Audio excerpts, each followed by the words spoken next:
TikTok, one of the fastest growing social media platforms in the world and downloaded over 2 billion times. Micro-entertainment has a bottomless well of content, and that means hours of engagement every day.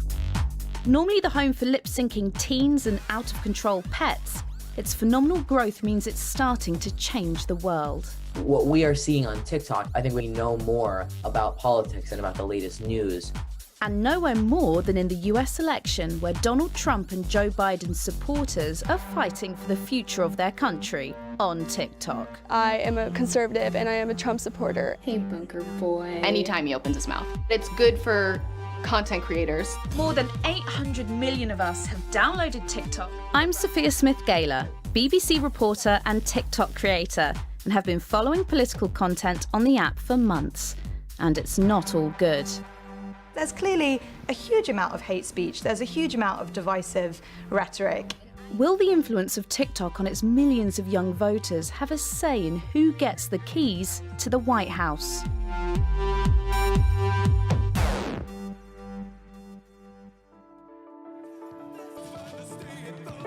With polling day less than 2 weeks away, the 2020 US presidential election is racing to the finish line. For months, the candidates have been vying for votes, with online platforms becoming more and more important. But there's a new app in town that's blurring the lines between comedy, entertainment, and politics. TikTok is the most dense content format known to man. Josh Constein is a technology expert and investor in social platforms like TikTok. Content density is the measure of how many oohs, ahs, and ha-has per second are contained in a piece of content. And this is how addictive it feels, how quickly it gets to the point.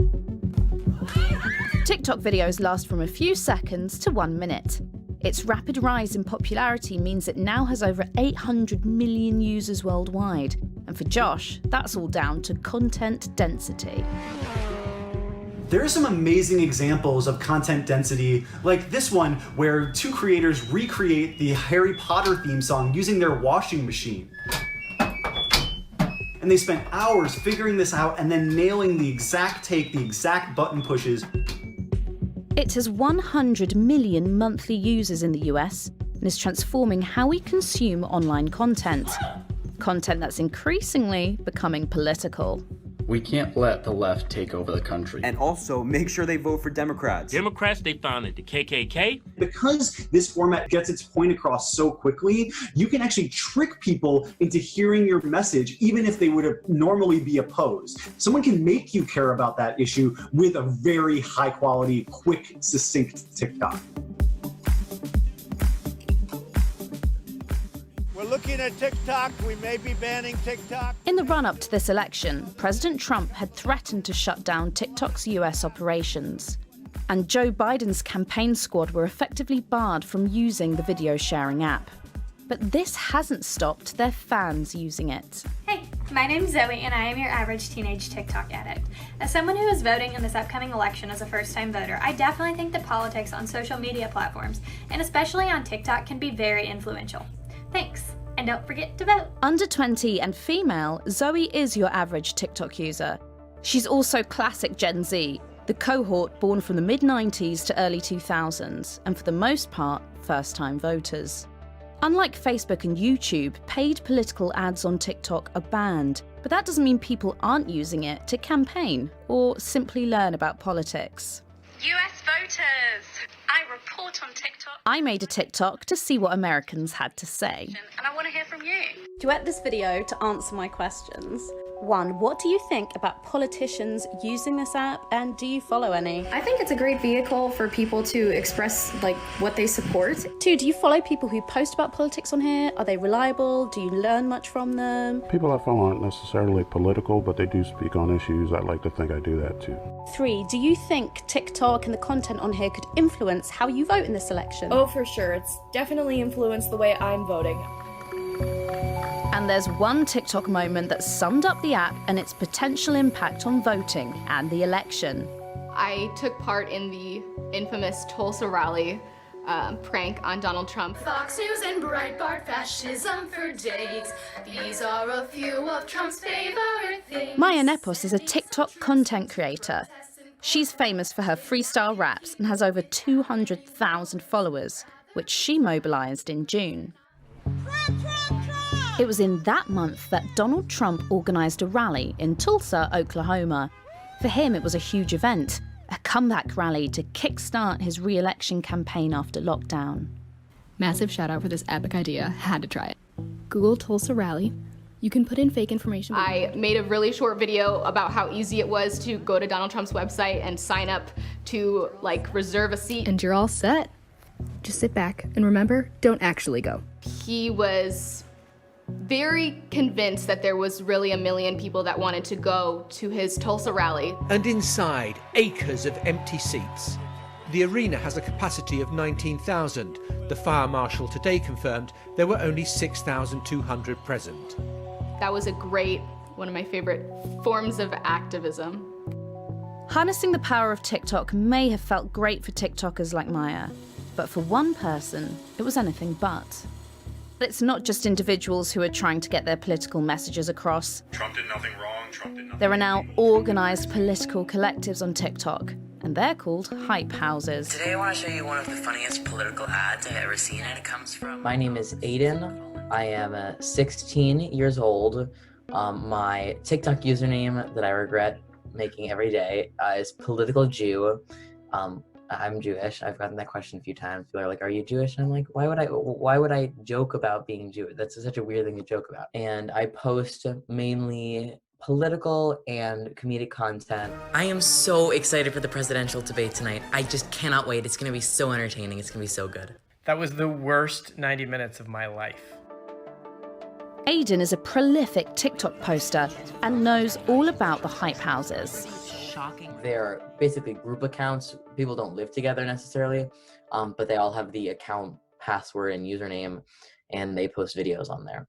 So there's the Republican hype house, the conservative hype house, the Democratic hype house, which I'm a part of. Aiden, you're 16. You can't even vote yet. But why are you spending so much time then on TikTok talking about political issues?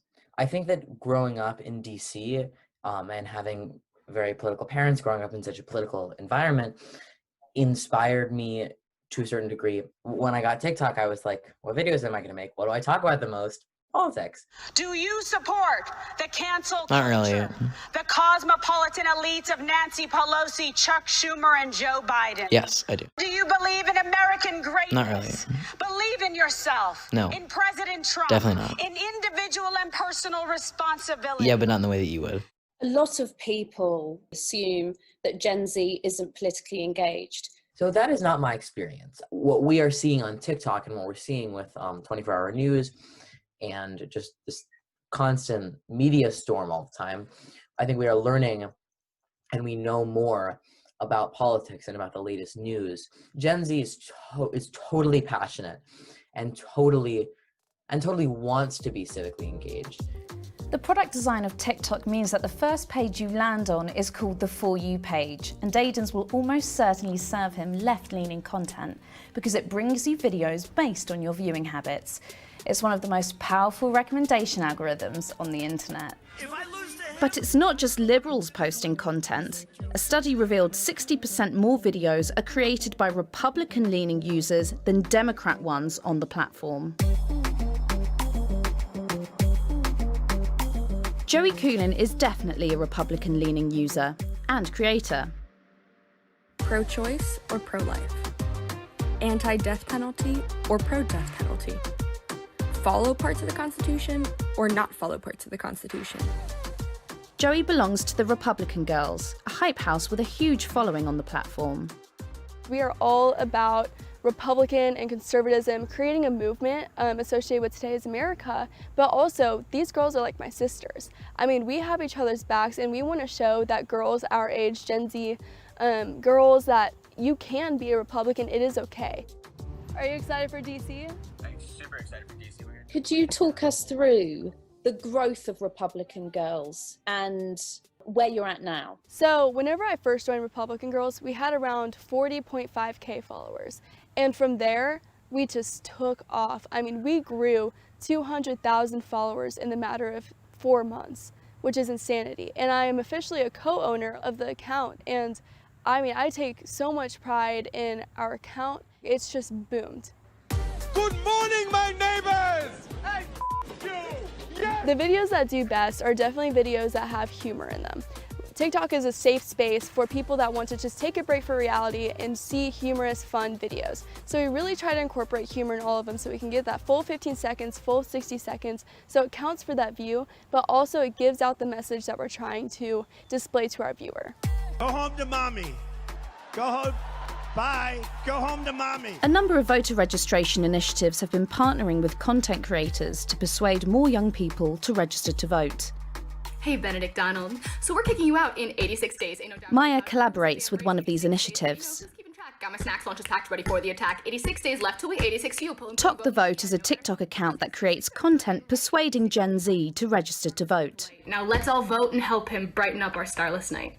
I don't know specifically how many people like Gen Z that I've registered to vote, but I know 8,000 people have clicked the link in my bio that takes them to register to vote. So speaking to Gen Z where they are is probably the best way to get them engaged in politics and just getting them registered to vote.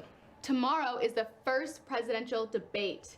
Maya's success with her politically charged videos has not gone unnoticed by some big hitters on the campaign trail who want to use her online presence to garner more votes. I've been working with Big Tent Creative for about a month. They're a group that was created by several upper-level leaders for different Democratic primary campaigns. They sponsored one of my posts to inform Gen Z why they should get registered to vote. I don't want to make everything political, but we have to vote. They want to pay me to post them, so that's awesome. Some people might be surprised that content creators are paid to do some of these videos. It seems really easy, especially when it's like a 45-second video or even like a 15-second video, but it takes a lot of time and also things like your equipment. Like a lot of creators have ring lights and microphones and things like that. Whenever someone is paid to create content on TikTok, they should, according to US government rules and regulations, disclose that payment in the video. But plenty of creators like Maya don't always do this. The problem is, if you promote or attack a political candidate in the same video, it might quickly be construed as a political ad, and TikTok completely bans these. TikTok were made aware of some of these videos on its platform, and they have since been removed. But what about the politicians themselves? Are they able to keep on side with TikTok? Well, deep in suburban Minnesota, there's a savvy incumbent who's showing that politicians can play by the rules and be down with the kids. So, small vibe, right? All right, cross arms this time. State Senator Matt Little is a rarity, a politician who's fully embraced the site, promoting himself, not his party. The most successful videos are all just self-deprecating about either me or kind of my profession, I guess, as an elected politician.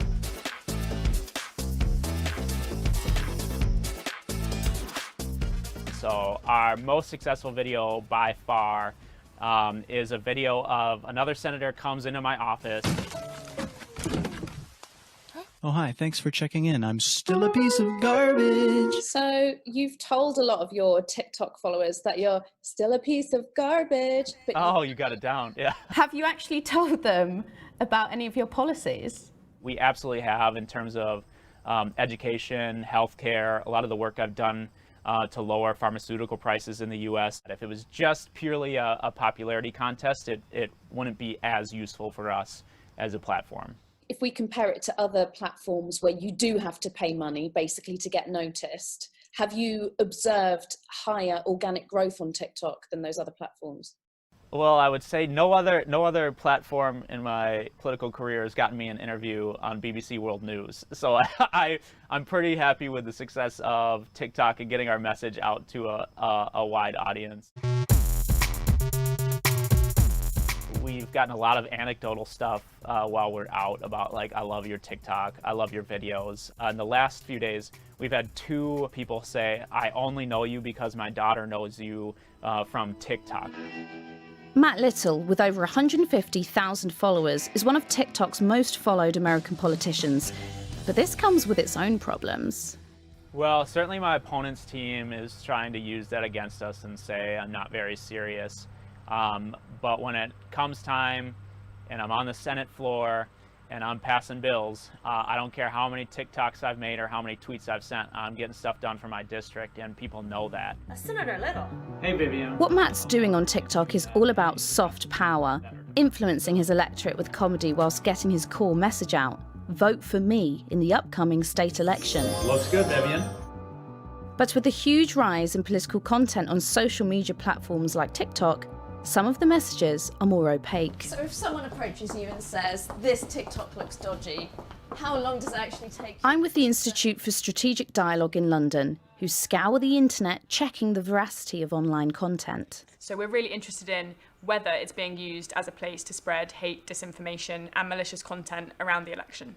Have you found any evidence of TikTok videos being used to spread election misinformation? A huge amount, and the reality is that you don't have to dig around to find it. So one example, which is the very first video that comes up if you do a blanket search for hashtag vote by mail on TikTok. 2020 is an extremely important year. And I can tell you, as I come from South Africa, which is a communist country, the top recommendation under that hashtag is from a South African born American citizen. And after they've taken everything, then they start to come for your land. So your freedoms will be gone. So it's hugely divisive, very scaremongering. Let's not vote by mail, because that is a huge piece of fraud. TikTok are facing a very similar set of challenges to all of the other tech platforms over the last few years. They're just facing them a lot more quickly as they've entered this space just before the election in November, really. It's really an issue of enforcement, and there isn't yet a sense that TikTok have got any way further ahead of the curve than the other platforms in terms of how they're dealing with that problem. This is a promise. This video has now been taken down, but that's a drop in the ocean given the sheer number of videos like this still on the site. And it's not just misinformation that's got the ISD worried. What are the main conspiracy theories that are being spread on TikTok regarding the election? What we've seen here is a lot of conversations around the potential for fraud via mail-in ballots. We've also seen COVID-19 conspiracies kind of bleed over into political discussions on the app. I mean, one Hype House account put out a video 2 days ago in which they said they can't wait for COVID-19 to disappear after November the 3rd. And they kind of left it hanging there, and the logical leap that people in the comments made was that COVID-19 has been used and misused and manipulated by the Democrats to bash and criticize President Trump, and that after November the 3rd, it's going to simply disappear. This is a video that was uploaded 2 days ago, and it has, at my last count, 440,000 views, which are, you know, more than some news organizations would ever hope for in some of their content. This video was posted by the Republican Girls Hype House. What does Joey, who runs the account, think about misinformation on the Republican Girls' videos? So with misinformation, it's very hit or miss. And this is whenever conservative censorship really takes place. You know, if someone puts out something with a source that is wrong, we take that down immediately. If something's even remotely wrong, we take it down immediately. If something's debunked by fact checkers and we check to see if it's actually wrong and it's not, then that's a red flag on the app's behalf. Just to clarify, you're saying that if you think one of the Republican girls has posted something wrong, you take it down if you realize it's wrong? Yes, absolutely. The last thing we want to do is spread misinformation. So what is TikTok doing to police their site? Eric Han is TikTok's head of safety in the US. Our strategy has always been the same, which is detect, triage, prevent. I think one thing that we always recognize as well is we're always going to try to get to 100% as quickly as we can, but also recognize that, hey, if we're 99.9% correct, that 0.1% could lead to many mistakes. So that's the environment that we live in, and that's what we're fighting against. It's not actually been very long that you've been able to report a TikTok video for misinformation. Why did that take so long to implement? We also recognize that we're a 2-year-old company, but to your point, we're seen as a 10-year-old brand, right? I saw a tweet once that said, TikTok is speed walking through everything the rest of these social platforms had 10 to 15 years to go through, right? So that includes our transparency reports, that includes making sure our reporting functions are there. And I think if you were to compare us to our peers, and if you look at the whole landscape, there have been times and situations where I think we've caught things faster. So for example, a Nancy Pelosi video that was manipulated to make her look like she was inebriated. And then he had a press conference in the Rose Garden with all this. That's something that we caught really, really quickly and did not reach more than 4 digits in video views. Whereas in other platforms, and it's easily discoverable, racked up millions and millions of views. So I think there are going to be wins like that, and there are going to be times where it's going to be much harder to catch information like that. As the 2020 presidential race enters its final phase, the volume of TikTok election videos has intensified, and the hype houses are now really pushing out their messages. Do you think that TikTok is going to sway the election? Absolutely. A lot of younger people who may have not been as engaged in politics are more engaged now because of TikTok. I don't think that Republican Girls itself will sway the election, whether Donald Trump will win or lose.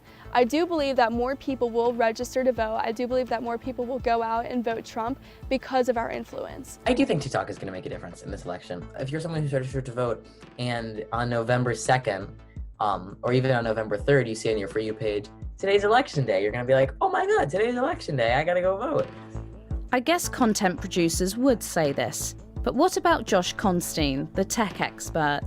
Gen Z is the latest generation to gain access to the vote, and winning them could be crucial to the election. I think that this app could really get people to get out of their house and get to the polls. If you can go out and shoot a TikTok over and over to get that perfect take, you're going to be willing to get out there and get to the polls. This is truly... People talk about TikTok like it's any other social media app, but that ignores this whole other world that's going on there. You don't only miss what is starting to dictate Gen Z culture, you also miss how older generations are trying to influence young people. If they do turn out to vote in this election, chances are that TikTok may well have had a lot to do with it.